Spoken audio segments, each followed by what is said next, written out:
शिव महिमा।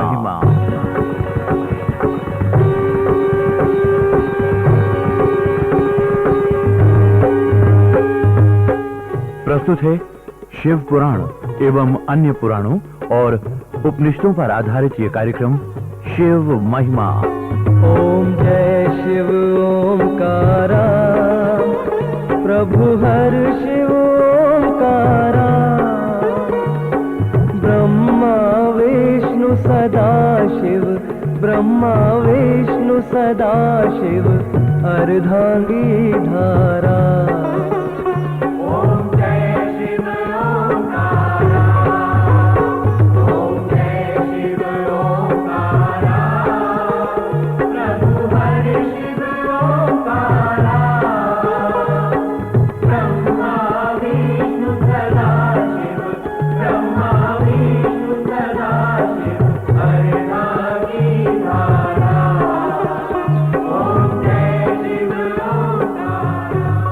शिव महिमा के पिछले अंक में आपने सुना कि दैत्य माता दिति के कहने पर तारक पुत्रों तारकाक्ष, विद्युन्माली और कमलाक्ष ने शुक्राचार्य को पुनः दैत्य गुरु बना लिया।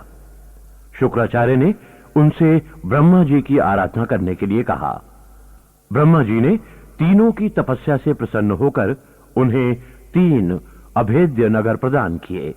तीनों दैत्यों ने एक बार फिर शिव के ही हाथों मृत्यु मांगी, परंतु अमरत्व प्राप्त करने के लिए वे तीनों शिव आराधना में जुट गए।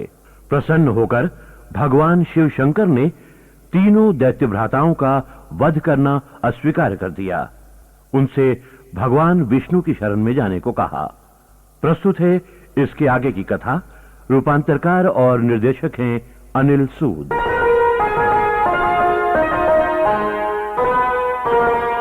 महाभाग सूत जी, कितने आश्चर्य की बात है। सदा धर्म का नाश करने वाले दैत्यों ने धर्म को ही अपना रक्षा कवच बना लिया। विप्रवर शौनक जी, जीवन का मोह ही कुछ ऐसा होता है। व्यक्ति अपनी स्वाभाविक प्रकृति त्याग कुछ भी करने को बाध्य हो जाता है। परंतु सूत जी, जैसा ब्रह्मा जी सदा कहते आए हैं कि जो जन्म लेता है उसे मृत्यु का ग्रास बनना ही होता है, तो ऐसी क्या परिस्थितियां उत्पन्न हुई जिनसे दैत्यों को धर्म की ढाल त्यागनी पड़ी? शौनक जी, भगवान शिव शंकर देवताओं से ये कहकर अंतर्धान हो गए कि वे भगवान विष्णु के समक्ष जाएं, वे ही कोई उपाय बताएंगे। तो क्या देवता विष्णु हरे के द्वारे गए महाभाग? हाँ शौनक जी, स्वयं ब्रह्मा उनकी अगुवाई कर रहे थे।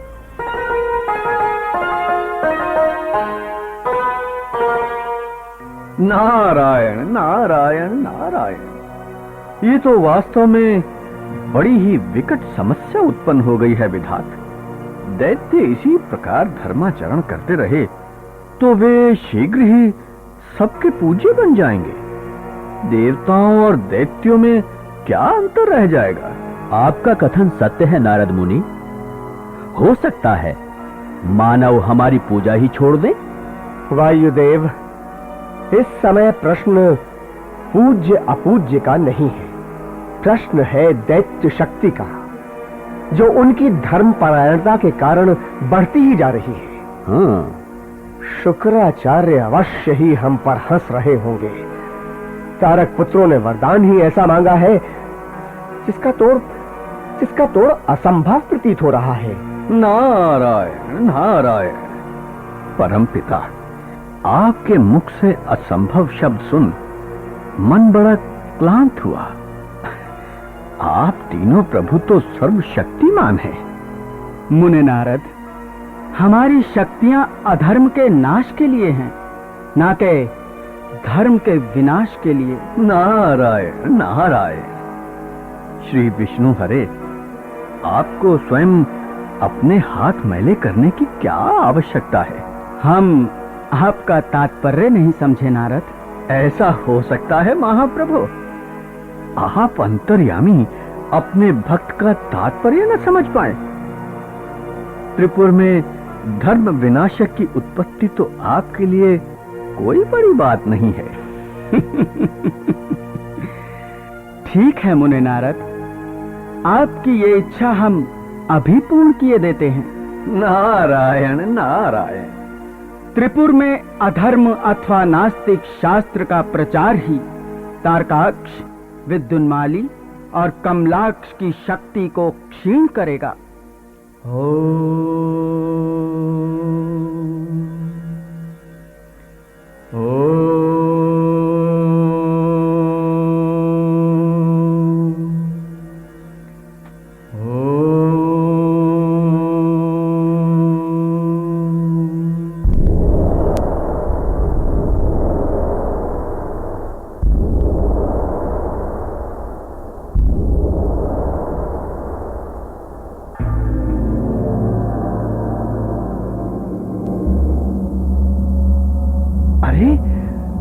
भगवान विष्णु ने अपनी शक्ति से एक भयानक पुरुष उत्पन्न किया है वायुदेव। हाँ इंद्रदेव, मुंडा हुआ सिर, मलिन वस्त्र और एक हाथ में काठ का पात्र और दूसरे में झाड़ू।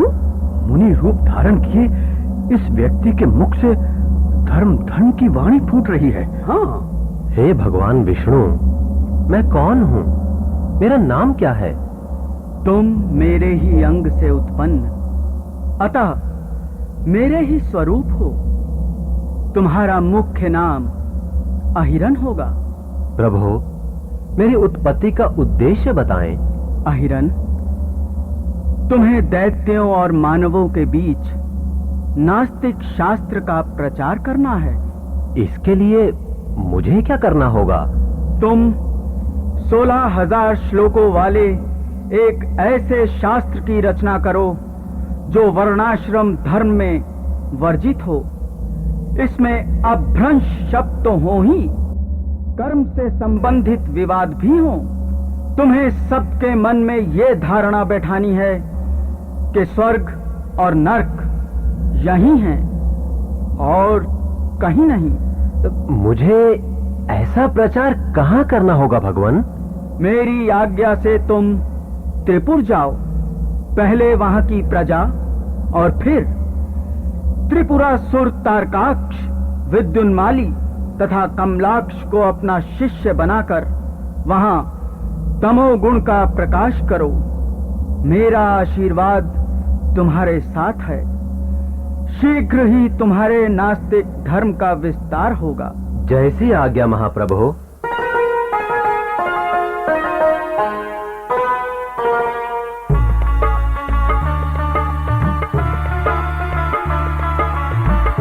हरिहर शंकर नमो नमो, हरिहर शंकर नमो नमो, हरिहर शंकर नमो नमो, हरिहर शंकर नमो नमो, हरिहर शंकर नमो नमो, हरिहर शंकर नमो नमो।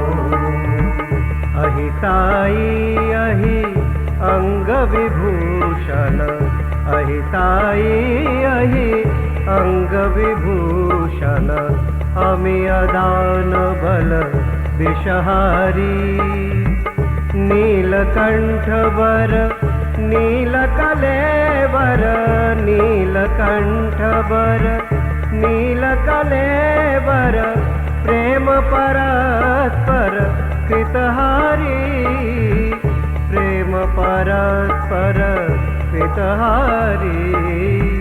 हरिहर शंकर नमो नमो, हरिहर शंकर नमो नमो। चंद्रचूड़ शिखि चंद्र सरोरुह, चंद्रचूड़ शिखि चंद्र सरोरुह, जमुना प्रिय गंगाधारी, सुरभिरेणुतन भस्म विभूषित, सुरभिरेणुतन भस्म विभूषित, वृषवाहन बन वृषचारी, वृषवाहन बन वृषचारी। हरिहर शंकर नमो नमो, समझ में नहीं आता, ये मलिन वस्त्रधारी अल्पभाषी भिक्षुक कौन है? कहाँ से आए हैं? हाँ मित्र, दीर्घ काल से देख रहे हैं, ये शिव भजन गाते इधर उधर विचरण करते रहते हैं। इनका नाम यति है और एक नए धर्म की शिक्षा देते हैं। कहते हैं स्वर्ग और नरक यहीं इसी धरती पर है। परंतु ये तो प्रचलित वेद शिक्षा के विपरीत है। उसमें कहा गया है कि कर्म करने से ही स्वर्ग और नरक प्राप्त होते हैं। अंतर अनुचर अनुसारी हरिहर शंकर नमो नमो। हरिहर शंकर नमो नमो। हरिहर शंकर नमो नमो। हरिहर शंकर नमो नमो। हरिहर शंकर नमो नमो। हरिहर शंकर नमो नमो। हरिहर शंकर नमो नमो। नारायण नारायण नारायण। अरे महामुने नारद, आप दैत्यलोक में? क्यों वत्स, क्या हमारा यहाँ आना निषिद्ध है? नहीं नहीं ऋषिवर, परंतु पहले कभी आप यहाँ आए नहीं, इसीलिए। नारायण नारायण, पहले कभी दैत्यलोक में धर्म का इतना प्रचार प्रसार भी तो नहीं हुआ। हम तो धर्म के अधीन हैं। जहां धर्म होगा वहां हम भी होंगे। हम तो इन यति श्रेष्ठ की प्रशंसा सुन इनसे दीक्षा लेने आए हैं। दीक्षा देने वाले दीक्षा लेने आए हैं? नारायण नारायण, बस इसमें आश्चर्य की कोई बात नहीं है। ये यति धर्म के नए आयाम निर्धारित कर रहे हैं, जिनसे हम भी सहमत हैं। परंतु ये निर्णय कैसे हो कि इन यति मुनियों का धर्म ही सही है अथवा वेदों द्वारा प्रतिष्ठित धर्म? नारायण नारायण, आपके तीनों राजा तारकाक्ष, विद्युन्माली तथा कमलाक्ष अति धर्म परायण हैं। ये तो आप स्वीकार करते हैं ना? जी मुने नारद। आइए तो फिर उन्हीं के पास चलकर ये निर्णय लिया जाए। हाँ, ये उचित ही रहेगा। वहां दैत्य गुरु शुक्राचार्य भी उपस्थित होंगे। शास्त्रार्थ रोचक हो जाएगा। मुने नारद, हमें स्वीकार है। त्रिपुरासुर के समक्ष ही चला जाए। नारायण नारायण।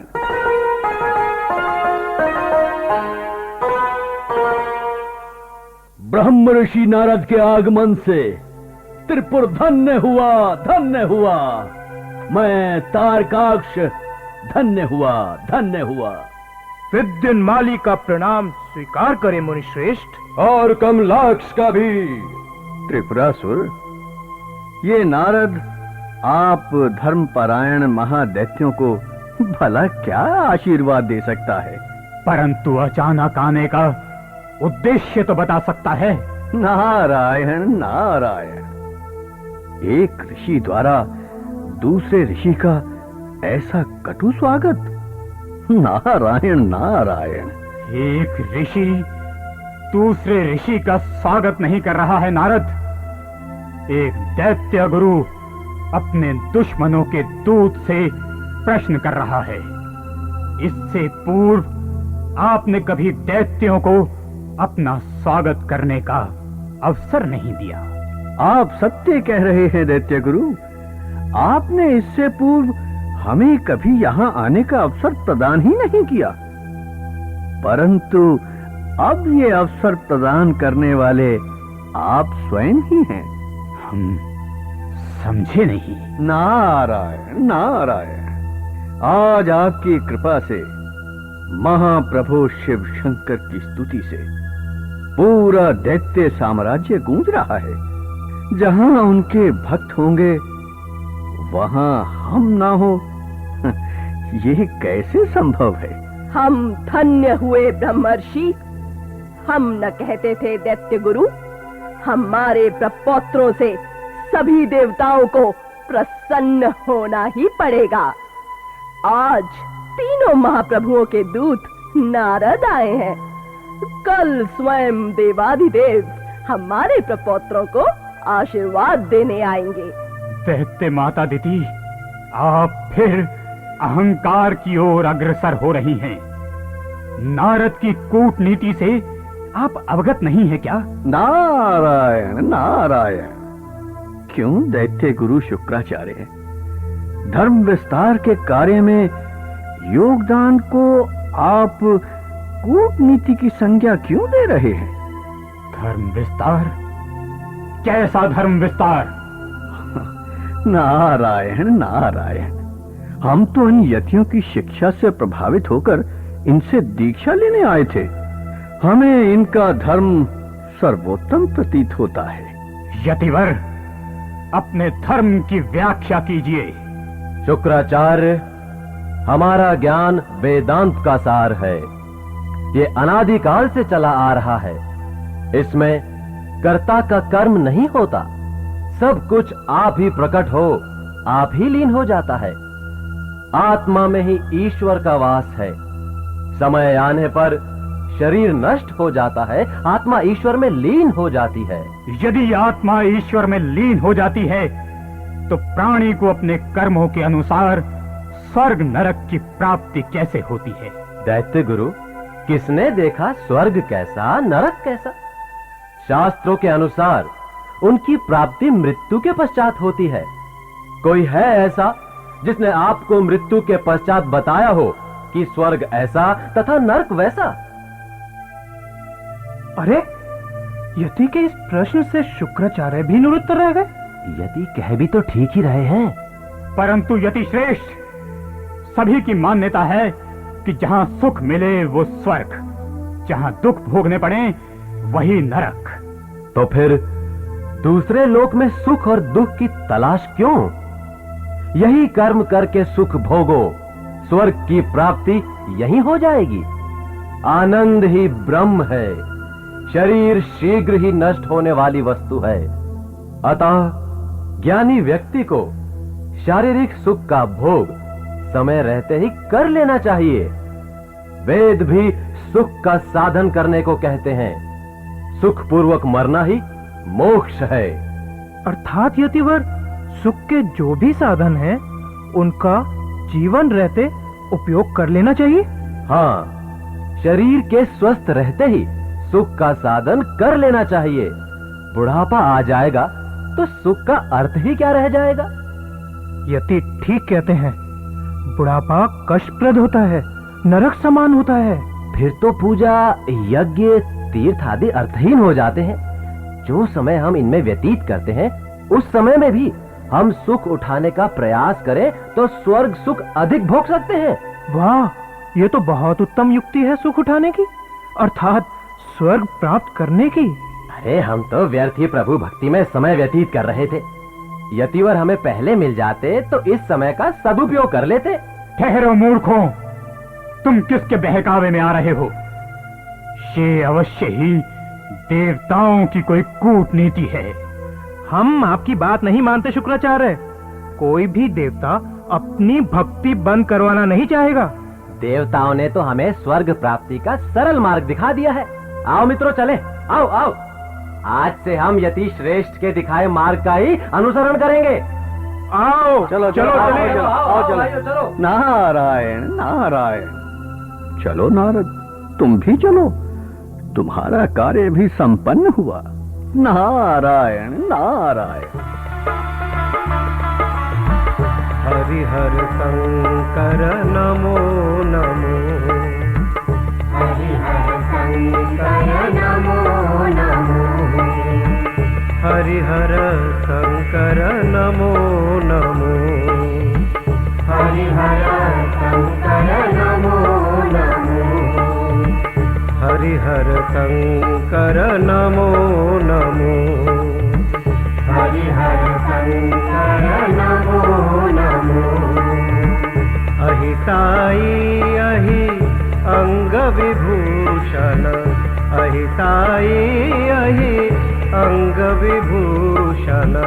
अमियदान बल विषहारी नीलकंठ बर नीलकलेवर नीलकंठ बर नीलकलेवर प्रेम परस्पर कृतहारी प्रेम परस्पर कृतहारी हरिहर शंकर नमो नमो हरिहर शंकर नमो नमो।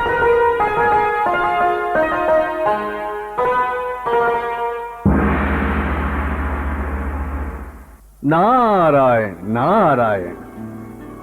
परमपिता श्री विष्णु हरे, दैत्य साम्राज्य में धर्म का नाश आरंभ हो गया है। चारों ओर अराजकता का वास है। यह सब तुम्हारे प्रयासों का ही फल है पुत्र नारद। नारायण नारायण। परमपिता, ये तो श्री नारायण की लीला है। तीनों दैत्यों की बुद्धि तक कुंठित हो गई है। वे नास्तिक धर्म पर अग्रसर हैं। लक्ष्मी जी तक उन्हें त्याग कर चली गई हैं। नारायण नारायण। और मुने नारद, एक परिणाम ये भी हुआ है कि हम सभी देवताओं की पूजा आराधना भी समाप्त हो गई है। यही है धर्म का महाविनाश। अब तारकाक्ष, विद्युन्माली तथा कमलाक्ष की शक्ति पूर्णतः क्षीण पड़ जाएगी। उन्होंने देवाधिदेव की उपासना समाप्त कर दी है। वे उनके भक्त नहीं रह गए हैं। नारायण नारायण। अतः त्रिपुरासुर वध अब महाप्रभु के लिए अधर्म नहीं होगा।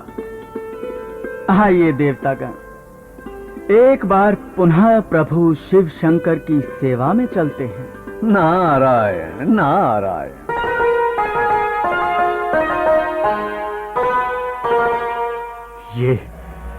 ये उचित नहीं हो रहा है दैत्य माता, कदापि उचित नहीं हो रहा। क्या अनुचित हो रहा है दैत्य गुरु शुक्राचार्य? इस नए धर्माचरण से हमारी दैत्य प्रजा कितनी सुखी है, कितनी प्रसन्न है। और सच कहें तो हमें भी यहीं इसी लोक में स्वर्ग का सा अनुभव हो रहा है। अपने क्षणिक सुख के लिए दैत्यों ने अपने दीर्घकालीन स्वप्न त्याग दिए हैं। शुक्राचार्य, हमारी प्रजा हमसे प्रसन्न होकर हमारी जय जयकार करती है। उनकी यह कर्णभेदी जय जयकार हमारे हृदय को जननकृत कर देती है। दैत्य माता, इस जय जयकार के पीछे आप मृत्यु का नाद नहीं सुन पा रही हैं। शुक्राचार्य, क्या आपसे दैत्यों का सुख देखा नहीं जाता? आप सदा से ही उनकी प्रसन्नता के मार्ग में अवरोध खड़े करते रहते हैं।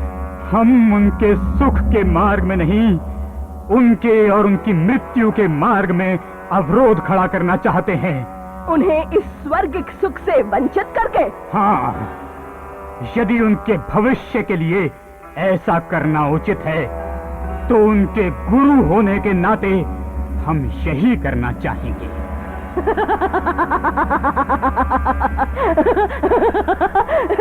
चाहेंगे? शुक्राचार्य, आप दैत्य गुरु हैं, वे दैत्य राज हैं, त्रिपुरासुर हैं। होगा वही जो वे चाहेंगे, और वे जीवन के एक एक पल का आनंद भोगना चाहते हैं। जब दैत्यों ने शिवाराधना ही बंद कर दी हो, स्त्री धर्म पूर्णतः नष्ट हो गया हो, चारों ओर दुराचार फैल गया हो, तो जितने पल जीवन के मिले उनका आनंद भोगना ही उत्तम है दैत्य माता। दैत्यों की बार बार होती ये दुर्दशा हमसे नहीं देखी जाती।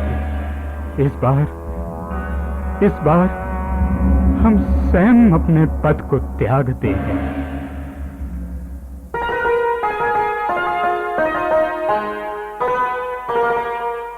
और ज्ञानी शौनक जी, दैत्यों को अपनी नियति पर छोड़ शुक्राचार्य वहां से अंतर्धान हो गए। द्विज श्रेष्ठ सूत जी, एक गुरु और कर भी क्या सकता है? कितनी ही बार तो शुक्राचार्य ने दैत्य साम्राज्य का विनाश रोकने के प्रयास किए, हर बार दैत्य माता दिति ने उनके प्रयासों को कुंठित कर दिया। शौनक जी, गुरुत्व की भी एक सीमा होती है। ज्ञानी आत्मसम्मानी गुरु के लिए शिष्यों की क्या कमी रहती है? उन्हें तो एक से एक पराक्रमी दैत्य शिष्य मिलते ही रहे। महाज्ञानी सूत जी, शुक्राचार्य के जाने के पश्चात त्रिपुर स्वामियों तारकाक्ष, विद्युन्माली तथा कमलाक्ष का क्या हुआ? दैत्य साम्राज्य में धर्मनाश के पश्चात सभी देवतागण देवादिदेव के पास गए और उनसे इन तीनों दैत्यों के वध का आग्रह किया। महाभाग सूत जी, तो क्या शिव देवताओं की ये प्रार्थना मान गए? शौनक जी, ये जानने के लिए आपको प्रतीक्षा करनी होगी। अभी तो विश्राम का समय आ गया है। आप विश्राम करें, मैं पुनः उपस्थित होऊंगा।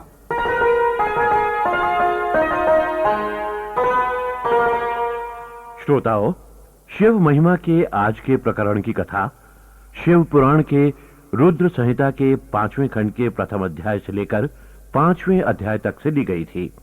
रूपांतरकार और निर्देशक थे अनिल सूद। भाग लेने वाले कलाकार थे कमल साथी, मनोज भटनागर, अजय मनचंदा, सलीम खान, नीरज यादव, मनोज गुप्ता, राजेश आहूजा, रूमी मलिक, अजय मनचंदा और एस के बत्रा। संगीतकार थे राजीव हक्सर। गायक गणेश प्रसाद विद्यालंकार और मंजीत भाटिया। ध्वनि मुद्रक ऋषि, बिनी और विकास। सहायक मनोज और राकेश।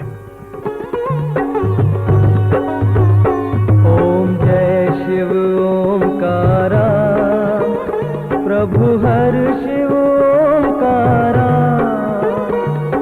ब्रह्मा विष्णु सदा शिव, ब्रह्मा विष्णु सदा शिव, अर्धांगी धारा।